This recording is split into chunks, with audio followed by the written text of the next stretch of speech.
Hello and welcome to another lecture on micro economics. आज के lecture में हम दो काफ़ी इंपॉर्टेंट कॉन्सेप्ट डिस्कस करने जा रहे हैं, अंडरस्टैंड करने जा रहे हैं। एक है इकोनॉमिक सरप्लस, इसका दूसरा नाम है टोटल सरप्लस भी, इसी को हम सरप्लस ऑफ सोसाइटी भी कहते हैं, या टोटल वेलफेयर की टर्म भी हम इसी के लिए अप्लाई करते हैं। तो ये इकोनॉमिक सरप्लस, टोटल सरप्लस का कॉन्सेप्ट हम अंडरस्टैंड करने की कोशिश करेंगे यहाँ पे। और दूसरा जो एक काफ़ी इंपॉर्टेंट कॉन्सेप्ट है जो हमने अंडरस्टैंड करना है, it is called dead weight loss. तो डेड वेट लॉस ये होता क्या है, कहाँ से इमर्ज हो जाता है, तो इस कॉन्सेप्ट को भी हम अंडरस्टैंड करेंगे।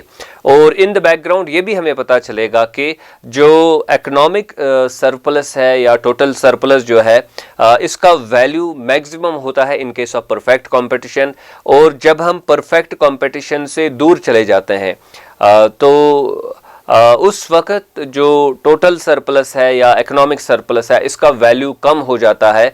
और एक एरिया है, एक क्वांटिटी है सरप्लस की जो हासिल होती है in case of perfect competition, लेकिन जब हम चेंज करेंगे तो फिर वो किसी को हासिल नहीं होती। वो अमाउंट जो है वेलफेयर का या सरप्लस का, वो किसी को हासिल नहीं होता है, जिसको हम डेड वेट लॉस कहते हैं। तो ये कॉन्सेप्ट्स आज हम इस लेक्चर में डिस्कस करने जा रहे हैं और हम शुरू करेंगे जो हमारा इकोनॉमिक सरप्लस का कॉन्सेप्ट है।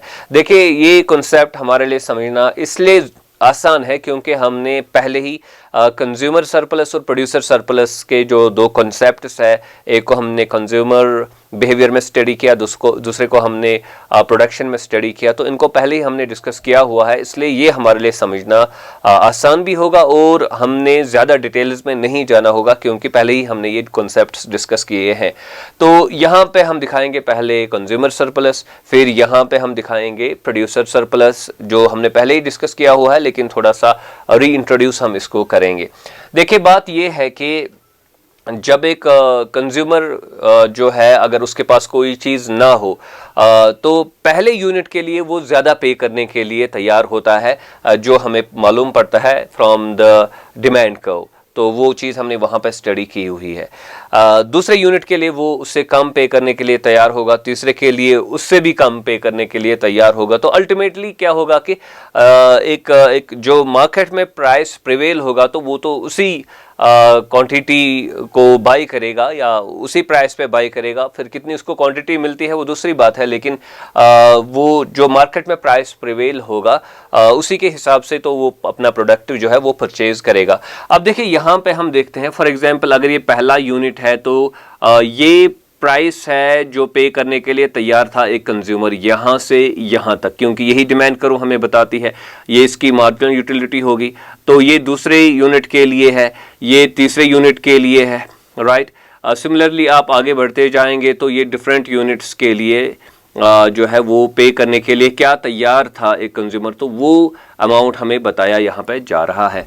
लेकिन जैसा कि मैंने बताया कि वो जो बाई करेगा अल्टीमेटली वो वही प्राइस पे करेगा जो मार्केट में प्रिवेल हो रही होगी। हर यूनिट के लिए वो अलग अलग जो प्राइस है वो पे नहीं करेगा।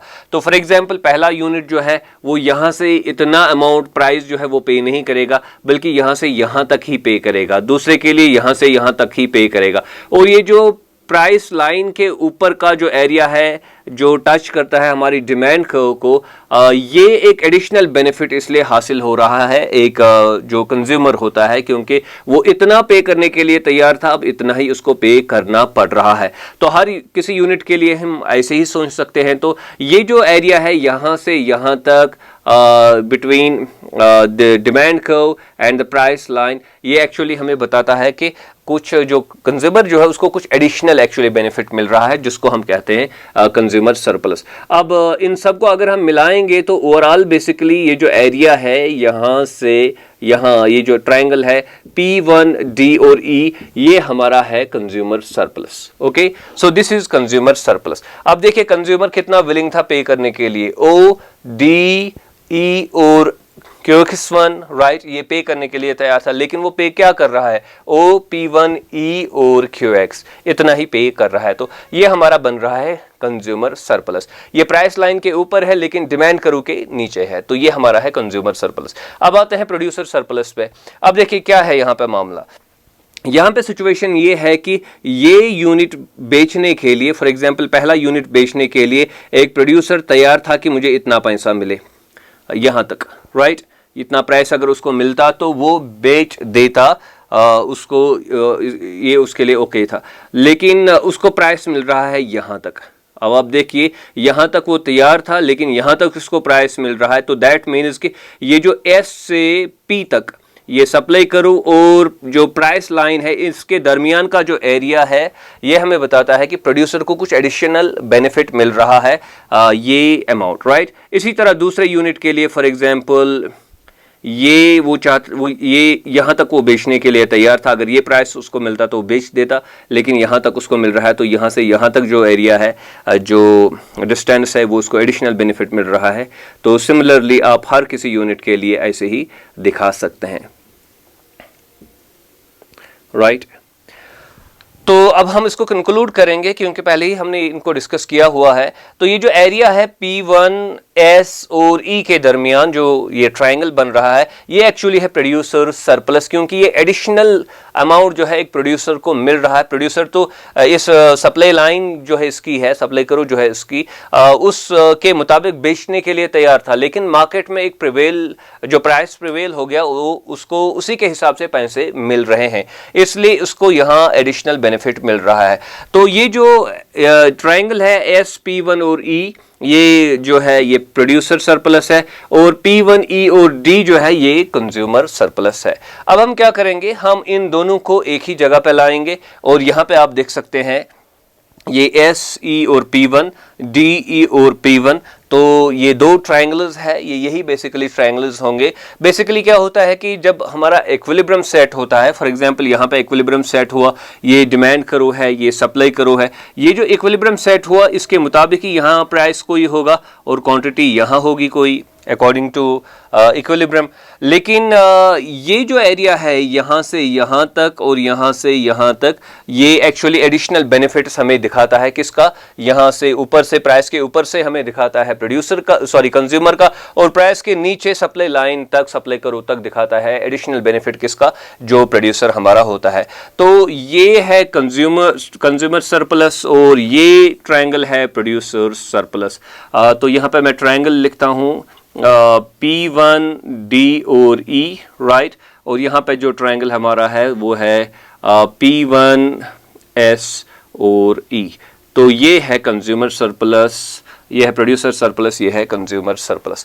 अब जब दोनों सरप्लसेस को हम, चूंकि मार्केट इक्विलिब्रियम जब एस्टेब्लिश होगा तो ऐसा नहीं होगा कि बस एक को सरप्लस मिलेगा, क्योंकि दोनों अब कैरेक्टर्स इन्वॉल्व है इसमें, तो प्रोड्यूसर को सरप्लस मिलेगा, कंज्यूमर को सरप्लस मिलेगा। जब हम इन दोनों के सरप्लस को जो है कंबाइन करेंगे तो इसको हम कहते हैं, इट इज कॉल्ड इकोनॉमिक या टोटल सरप्लस, और इसी को हम कहते हैं सरप्लस ऑफ सोसाइटी भी हम इसको कहते हैं, टोटल वेलफेयर भी हम इसको कहते हैं। तो आई होप कि आपने ये कॉन्सेप्ट अब समझा कि इकोनॉमिक या टोटल सरप्लस हम किसे कहते हैं। When we combine consumer surplus with producer surplus, both together are called, is called then, क्योंकि अब ये एक ही चीज़ है, it is called economic surplus. Economic surplus के दो कंपोनेंट्स है, एक है प्रोड्यूसर सरप्लस, दूसरा है कंज्यूमर सरप्लस। तो आई होप कि ये कॉन्सेप्ट आपने अच्छे से समझा होगा। अब देखिए, अब एक इंपॉर्टेंट चीज़ जो आपको यहाँ पे याद रखनी है, देखिए यहाँ पे जो प्राइस प्रिवेल हो गया वो तो मार्केट कंडीशंस की वजह से प्रिवेल हो गया। It was decided by the demand करो एंड द सप्लाई करो, किसी और चीज़ ने इसमें मुदाखलत नहीं की, कोई आर्टिफिशियलिटी यहाँ पे इन्वॉल्व नहीं हो रही है। तो क्या कहते हैं कि जो एक परफेक्ट कंपटीशन होता है उसमें जो ये सरप्लस हमें मिल रहा है, ये एक्चुअली वेलफेयर दिखा रहा है, एडिशनल बेनिफिट दिखा रहा है सोसाइटी के लिए। इसमें प्रोड्यूसर भी आता है, कंज्यूमर भी आता है, तो ये मैक्सिमाइज हो जाता है। इससे मैक्सिमम हमें किसी और मार्केट स्ट्रक्चर में नहीं मिलेगा, या अगर हम इस इक्विलिब्रियम को डिस्टर्ब करेंगे आर्टिफिशियली तो फिर ये अमाउंट ऑफ जो सरप्लस है, इकोनॉमिक सरप्लस जो है, वो हमें जो है नहीं मिलेगा, वो कम हो जाएगा। तो जब हम इसको अभी देखेंगे कि अभी अगर हम इसको चेंज करेंगे, चेंज इन द सेंस कि अगर हम प्राइस को थोड़ा ऊपर ले जाएंगे, नीचे ले जाएंगे, और जो इक्विलिब्रियम एक्चुअली प्राइस है उसके मुताबिक हम सप्लाई डिमांड की वजह से जो तय होता है उसके मुताबिक हम प्राइस सेट नहीं करेंगे, तो then we will come to realize कि बेसिकली हमारा जो सरप्लस है वो तो कम हो जाता है, और उसकी वजह से एक सोसाइटी को जो है वो लॉस हो जाता है, और उसी लॉस को फिर हम कहते हैं डेड वेट लॉस। और यहाँ पे ये बात याद रखनी है कि ये जो प्रिवेल हो रही है condition, it is only possible in case of perfect competition. इसलिए कहा जाता है कि जो परफेक्ट कंपटीशन होता है उसमें एलोकेटिव एफिशिएंसी होती है। एलोकेटिव एफिशिएंसी का मतलब क्या है? एलोकेटिव एफिशिएंसी का मतलब ये है कि ये सरप्लस मैक्सिमाइज हुआ इस प्राइस पे, राइट, इस प्राइस पे और इस क्वांटिटी पे, ये जो सरप्लस है ये मैक्सिमाइज हो गया इस प्राइस पे। और अगर आप इस प्राइस को चेंज करेंगे तो क्वांटिटी भी चेंज हो जाएगी, फिर जो क्वांटिटी अब सेल होगी, बाय होगी, वो भी चेंज हो जाएगी और प्राइस भी हमारा चेंज हो जाएगा। तो कोई भी आप प्राइस लेंगे, कोई भी आप क्वांटिटी फर्दर लेंगे, इसके अलावा जो अभी आप यहाँ पे देख रहे हैं, तो फिर हमारा जो प्रोड्यूसर, जो इकोनॉमिक सरप्लस जो हमारा है वो फिर कम हो जाएगा। दैट मीन्स कि कोई और सिचुएशन जो है वो एफिशिएंट नहीं है, एलोकेटिवली एफिशिएंट नहीं है। यहाँ पे प्रोड्यूसर्स को भी मैक्सिमाइज मिल रहा है वेलफेयर, और जो कंज्यूमर का वेलफेयर जो है वो भी मैक्सिमाइज यहाँ पे हो रहा है। तो अभी हम क्या करेंगे कि हम प्राइस को थोड़ा डिस्टर्ब करेंगे, चेंज करेंगे, और ये देखेंगे कि what happens to the economic surplus या टोटल सरप्लस के साथ क्या हो रहा है, या प्रोड्यूसर और कंज्यूमर्स के सरप्लस के साथ क्या हो रहा है। तो वहाँ से हमें पता चलेगा कि सिचुएशन किस तरह चेंज हो रही है, अल्टर हो रही है, और डेड वेट लॉस कहाँ से इमर्ज हो रहा है और इसका एक्चुअली मतलब क्या है। So let's do that.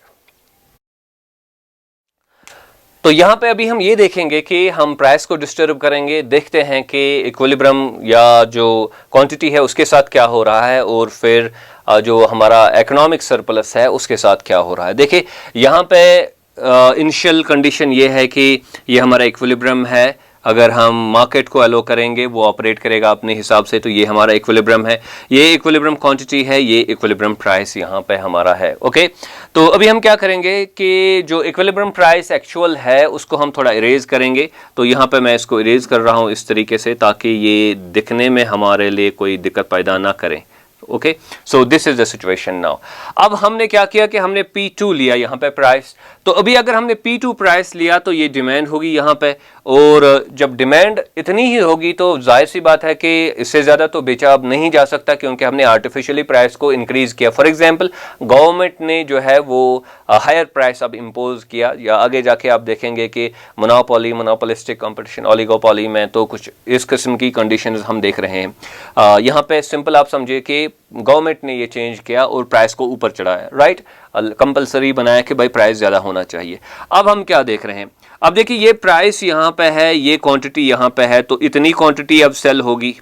Okay, तो Q0 मैंने यहाँ पे लिखा, तो क्वांटिटी अब कम हो रही है, इससे पहले जो क्वांटिटी थी उससे अब कम क्वांटिटी हो रही है।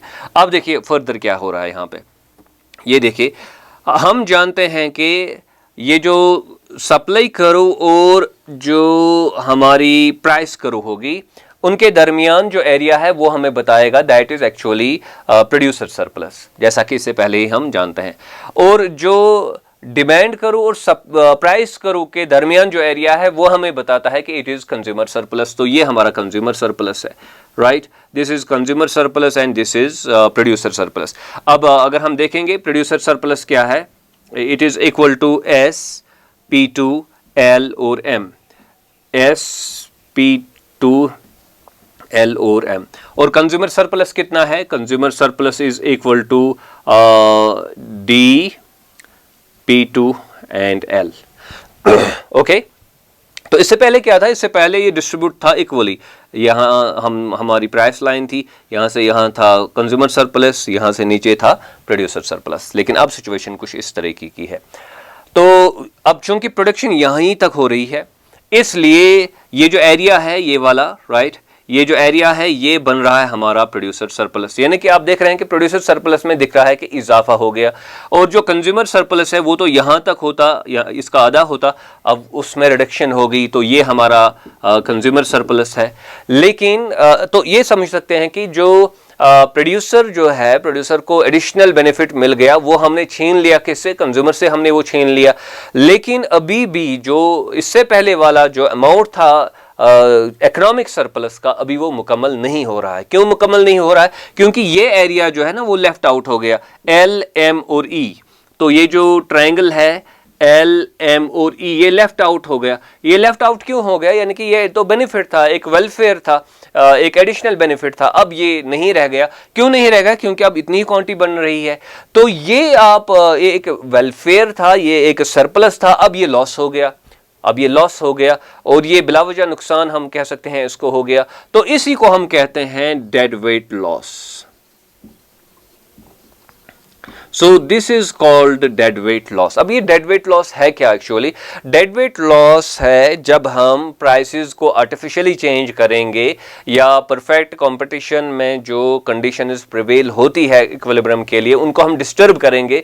अगर हम किसी और मार्केट फॉर्म को यानी कि इम्पोज करेंगे, या गवर्नमेंट जो है प्राइसेस आर्टिफिशियली चेंज करेगा, तो उससे क्या होगा? उससे ये होगा कि एक सेक्शन का तो वेलफेयर सरप्लस बढ़ सकता है, लेकिन दूसरे का कम होगा। लेकिन ओवरऑल हम ये देखेंगे कि जो कलेक्टिवली इकोनॉमिक सरप्लस अब होगा, कंज्यूमर प्लस प्रोड्यूसर सरप्लस, इनको कंबाइन करके वो कम होगा in comparison to economic surplus in perfect competition. और जिस अमाउंट से वो कम होगा, उस अमाउंट को हम कहते हैं dead weight loss. So this area जो है, जो आप यहां पे देख रहे हैं, जिसको मैंने डार्कन किया, तो ये हमारा रिप्रेजेंट करता है डेड वेट लॉस। तो ये चीज देखनी होती है कि ये डेड वेट लॉस जो है ये किस तरीके से इमर्ज होता है। तो यहाँ पे याद रखेंगे कि अगर हम प्राइस को इंक्रीज करेंगे, अगर हम डिक्रीज भी करते प्राइस, तो उससे भी क्या होता? उससे कंज्यूमर का जो सरप्लस है, कंज्यूमर सरप्लस, वो इंक्रीज हो जाता। प्रोड्यूसर सरप्लस, जिस तरह यहाँ पे प्रोड्यूसर सरप्लस इंक्रीज हो गया, कंज्यूमर का डिक्रीज हो गया। अगर प्राइस हम नीचे ले जाते तो फिर प्रोड्यूसर का डिक्रीज हो जाता, कंज्यूमर का इंक्रीज हो जाता। लेकिन ओवरऑल ये सिचुएशन होती क्योंकि प्रोडक्शन अब कम होती, ओवरऑल जो कंजप्शन होती वो तो कम होती है एक्चुअली। तो उससे क्या होता कि हमारा जो एक अमाउंट जो है वो फिर ज़ाया हो जाता है, जिसको हम कहते हैं डेड वेट लॉस। और डेड वेट लॉस कब इमर्ज होता है? जब हम परफेक्ट कंपटीशन की कंडीशंस को जो है वो डिस्टर्ब करते हैं, कोई नया मार्केट फॉर्म इम्पोज करते हैं, या फिर टैक्सेस इम्पोज करते हैं, राइट, या फिर गवर्नमेंट इंटरवेंशन हो जाता है प्राइसेस में, तो तब डेड वेट लॉस जो है वो इमर्ज होता है।